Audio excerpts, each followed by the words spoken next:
And there cannot be finality without continuity, and there cannot be continuity without finality. You have to have some notion of alternative society that Gandhi calls Purna Swaraj, and you have a constant continuity.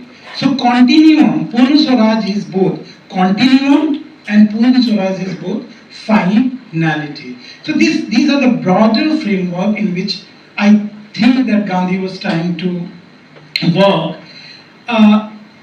I'll discuss briefly 18 items, and these are very, very important in the context of Gandhi.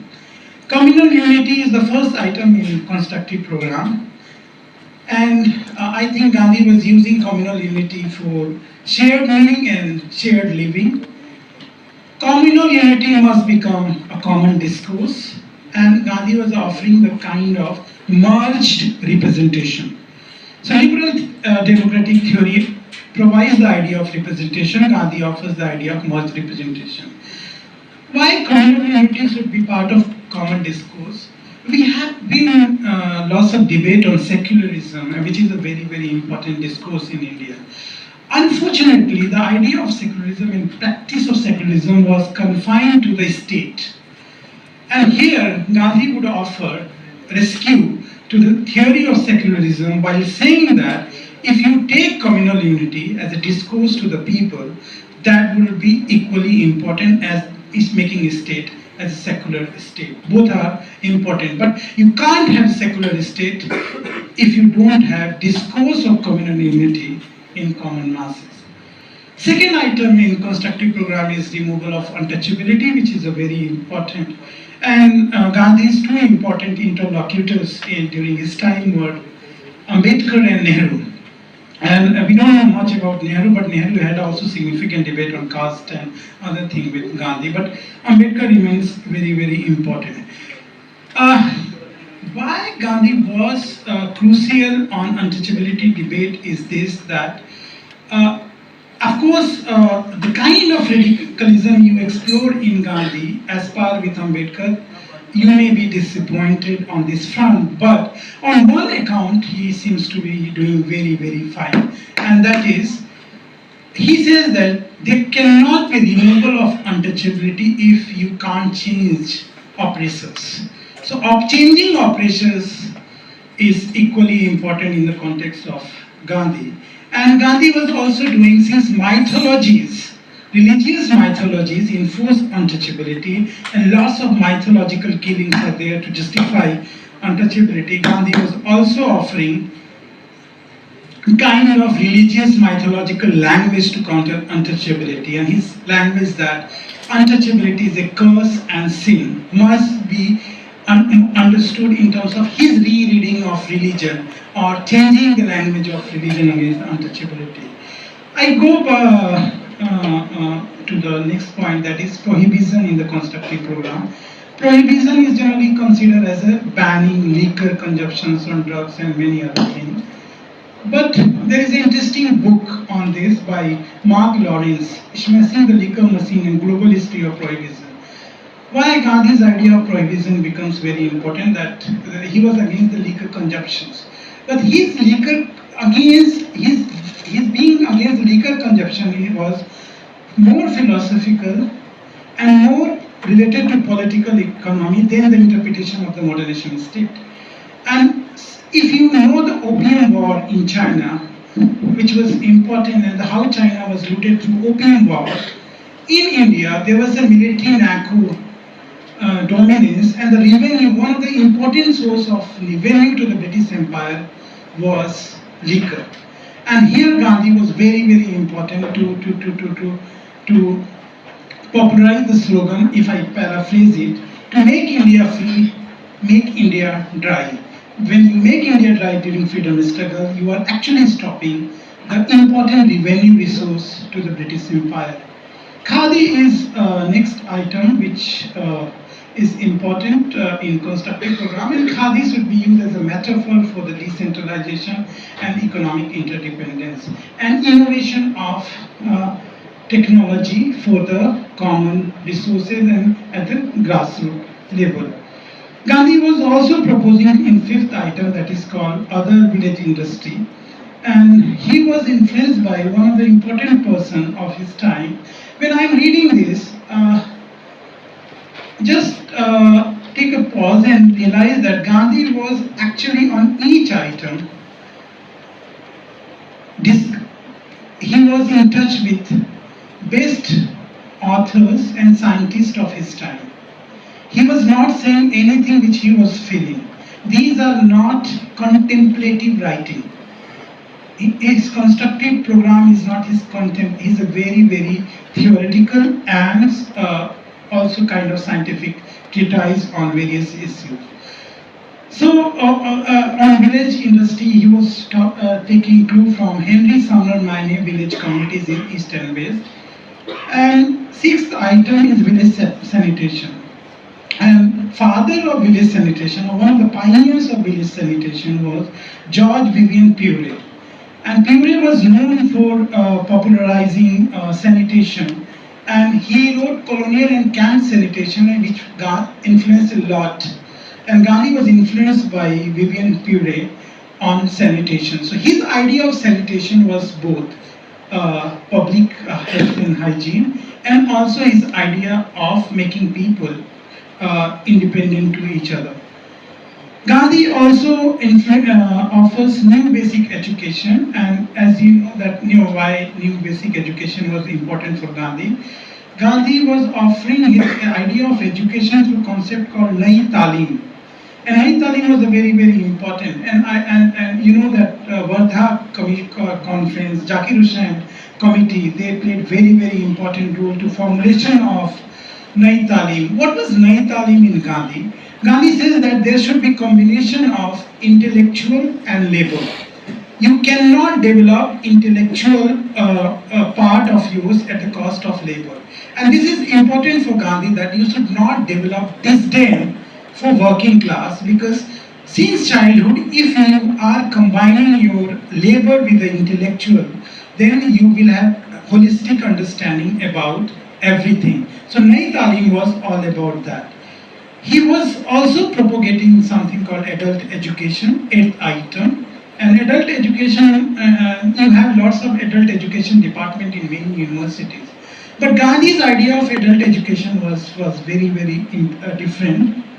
And he was highly influenced by one of the pioneers of adult education called Laubach and S.R. Bhagwat. And they popularized term Laubach method, that you can teach and read and write by using visual associations. So adult education became very important for Gandhi due to two reasons. One, to challenge the British imperialism, and second, make people participate in national life. And here he was influenced by Laubach. Laubach is known for his pioneers' work in adult education. Ninth is women issues, and this is a very interesting aspect on Gandhi, and lots of books and articles on Gandhi and women questions. But I think he offers something unique, which is very important in a sense that if you try to understand Gandhi from the contemporary feminism, which is far more robust, important, offering lots of nuances on subjectivity, performativity, and the idea of reproduction rights. Gandhi was not closer to these ideas of today's writing, but he was doing one thing which was remarkable: politicization of the women's space. And second, his long association with Indian Women's Association was very important. Through Indian Women Association, he was offering assistance to Indonesia, to UK, and engaging with lots of women issues in the context of India. And he was a pioneer when we have something called, in 1929, there is a resolution on fundamental and economic rights, 1929, which is a very important in the Indian context. This was passed by the Indian Association of Women. It was redrafted by Nehru and passed by Gandhi in Congress resolution. Why this resolution is a very important? Because when Western liberal society and countries were offering or debating whether women should have voting right or not, in 1929, Indian freedom struggle, or through this channel, they were offering even maternity right to women. So 1929 in Indian freedom struggle, or through fundamental and economic rights, there was a debate and discussion and demand for maternity right. Which was not case even in the case of most of the Western democracies. And Gandhi was also important in education and health and hygiene in his work constructive program. Again, my idea is to read this book with the pioneers with some pioneers. And if you read Gandhi's idea of education in health and hygiene, he was actually discussing with three important people of his time who were publishing their article in Lancet journals and journals of science, which were very reputed. And Gandhi was reading those articles to making sense on health and hygiene. For example, Edward Maitland, Anna Kingsford, and Thomas Ellinson. And Thomas Ellinson idea of the whole meal bread. You all have whole meal bread rather than just one bread.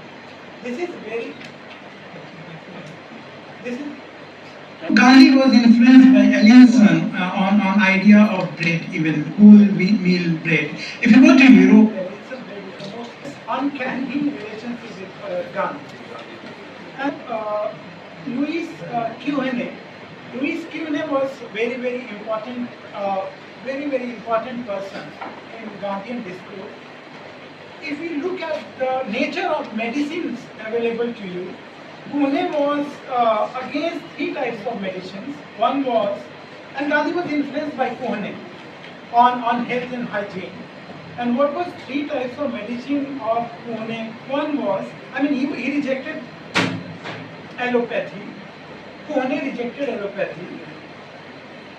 And Pune rejected allopathy, which Gandhi also discussing and influenced by Pune. And reason was this, that this is kind of poisoning patients with the medicine. Pune also rejected homeopathy. He says that there is no fixed and clear-cut principle of diet. Pune also rejected natural method, and the objection was lack of insight into the true nature and disease and adopting the orthodoxy system of diagnosis. So what was Pune offer? The treatment through water. And this is a very important and significant to understand the Gandhi. Whenever we see the debate on natural medicines and natural medicines, there is a temptation to make it indigenism. Even in the case of medicine, Gandhi was influenced by the concept of hydropathy, not naturopathy, the way he has been popularized. There are two other items which are very important. One is provincial language and second is national language. Gandhi says that provincial language is most important thing, and we must give preference to provincial languages. Gandhi also says that we have to have national language. So one sees the dilemma or contradiction in Gandhi's statement, but Gandhi is free from this dilemma. And the provincial language is the first language in Gandhi is Hindustani. So Gandhi's national language is not Hindi but Hindustani, which is the mix of Hindi and Urdu. And there are lots of debates. There was one Kanti Gandhi. There were lots of debate and attack on Gandhi for making Hindi irrelevant. Gandhi says that I am not making Hindi irrelevant or Urdu relevant. He was a critique of Sanskritization of Hindi and Persianization of Urdu. So he adopted third method, that is Hindustani, which would bring both Hindi and Urdu. And for Gandhi this was crucial because he was not bringing two languages together, because he was bringing two communities together as a part of the political community and political communication. So political communication is possible in one language when these two communities. There are lots of critique of Gandhi's language experiment, but I think we should also have this idea that when Gandhi was trying to develop his idea of Hindustani, he was trying two communities together. Economic